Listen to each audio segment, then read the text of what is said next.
DC Studios is moving full steam ahead with Clayface, the upcoming live-action film based on the shape-shifting Batman villain.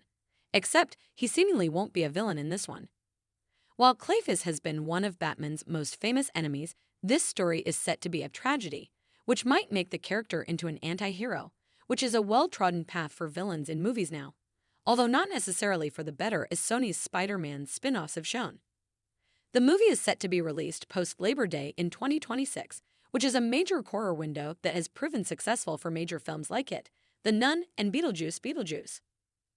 With a script from Dr. Sleep director Mike Flanagan in place and a theatrical release date locked in for September 11, 2026, the studio is now focusing on securing a director.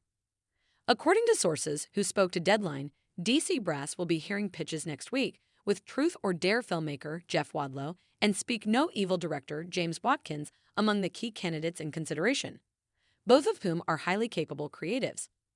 While Flanagan penned the screenplay, he was never expected to direct Clayface due to his commitments to Universal's dreaded Exorcist reboot, so the search went instead to finding a director who could take charge of Flanagan's story.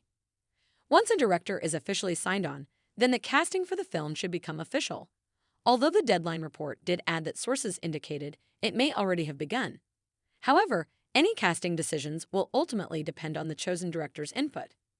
James Gunn and Peter Safran, the co-heads of DC Studios, are producing alongside the Batman director Matt Reeves and Lynn Harris, with Chantal Nong serving as executive producer. Clayface was first introduced in Detective Comics number 40 in June 1940, and he has had multiple incarnations over the years.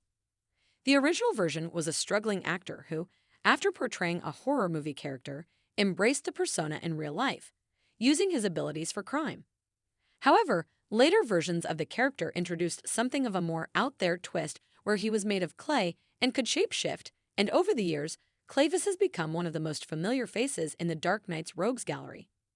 Plus, we technically have already met the DCU's version of Clayface already, as he had a brief role in Max Creature Commandos, and voiced by Alan Tudyk, who also played Clayface in the animated Harley Quinn series. Stay tuned to Collider for more updates on the future of Clayface and all the latest news from the new iteration of the DC Universe on screen.